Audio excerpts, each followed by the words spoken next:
چیرې تاسو کپ کټ نوی کاروئ نو دغه څو ورځنی کلاس مه هېروئ. سلامون دوستانو، نن به دا زده کړو چې څنګه کولی شو کپ کټ پروګرام په صحیح ډول او په مسلکي ډول کار کړو. او دا خپله یو د ویډیو ایډیټینګ پروګرام دی چې موږ د دې په واسطه کولی شو خپله ویډیو ایډیټ کړو، مسلکي شکل یې جوړ کړو او یا هم نوره ښکلا ورته اضافه کړو. چې دغه کپ کټ چې دی موږ کولی شو هم یې د موبایل لپاره او هم یې د کمپیوټر لپاره استعمال کړو. څه شی شته په دې څو ورځنۍ کلاس کې؟ په کپ کټ کې خو ډېر څه شته، خو موږ په هغه ډېر مهم شیان باندې په دا څو ورځني کلاس کې بحث وکړو. هره ورځ به په یوه موضوع باندې به په څو ثانیو کې یا هم په شارټ ویډیو کې به بحث پر کوو.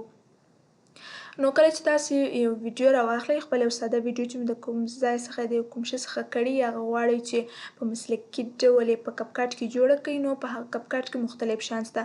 پر ساوند باندې به بحث وکړو چې څنګه کولی شو په کپ کټ کې ساوند اضافه کړو. وایس اوور به څنګه کولی شو چې مثال د هغه وایس مثال په هغه ویډیو کې کړي، د هغه څخه هغه شاوخوا غالمغال مثال یا هغه نوایس هغه لرې کړو، یا هم مثال ځینې نفس تنګي راغلي هغه پکښې لرې کړو.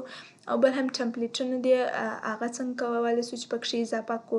سپیډ کنټرول څنګه کولی شو، مثال ستاسې یو داسې ویډیو دی مثال تاسو قدم وهئ یا قدم مو ډېر تیز دی، څنګه کولی شئ اوس مثال غواړئ چې هغه قدم مو سلو کړئ یا کرار یې کړئ، د دا سپیډ کنټرول په واسطه به د خیر زده کړو.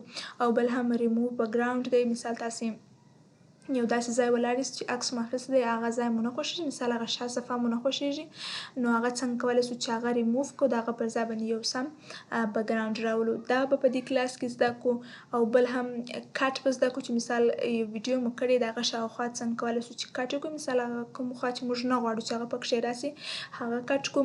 او ټکسټ څنګه کولی شو چې مثال یو متن باندې راولو، او کولی شو چې یعنې د عکس مخ او شاته یې راولو.